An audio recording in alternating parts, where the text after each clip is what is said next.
आम प्रत्येक वर्ष यही सेलिब्रेशन करुचु। प्रत्येक वर्ष 21 फेब्रुआरी आम युग्मा को सेलिब्रेट करुचु, जहाँ श्रीमांकर डिवाइन मदर बर्थ एनिवर्सरी। प्रत्येक वर्ष ये करुचु बिकज माँ वार्षिक जन्म वार्षिकी प्रत्येक वर्ष आसूँ। प्रत्येक वर्ष ये करुचु बिकज आम समाज को एक दृढ़ वातावरण देवाई चाहूँ।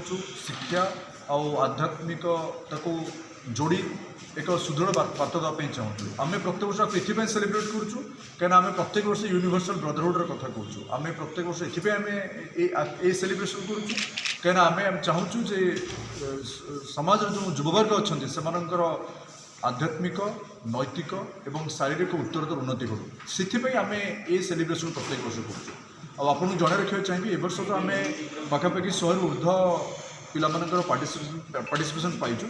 आम जेहेतु युग्मा को कहूँ the national level oratory contest, so जातीय स्तर में विभिन्न राज्य आंध्र प्रदेश, झारखंड, बिहार, वेस्ट बेंगल, ओडिशार विभिन्न कॉलेज और यूनिवर्सिटी पिलाने आसिचंती, किंतु यह सहित आम इंटरनेशनल पार्टिसिपेशन पाइचु। सो जदिव जातीय स्तर प्रतियोगिता बाग्मिता प्रतियोगिता किंतु अंतर्जातीय स्तर पिला पार्टिसिपेशन आसू कहीं कहीं आम यूनिवर्सल ब्रदरहुड कहूँ। यह कौन राज्य कि कौन देश मध्य सीमित नुह, यह सारा पृथ्वी में स्प्रेड करुच्ची।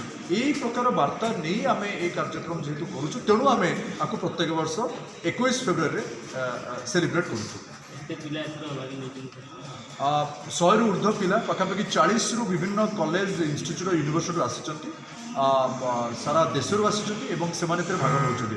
जन रखा चाहिए जे आम खूब गर्वर विषय डॉक्टर जयंत कुमार पंडा आज उद्घाटन उत्सव में मुख्य अतिथि योगदान कर इंडियन मेडिकल एसोसिएशन प्रेसिडेंट आपण मैंने समस्त जानते।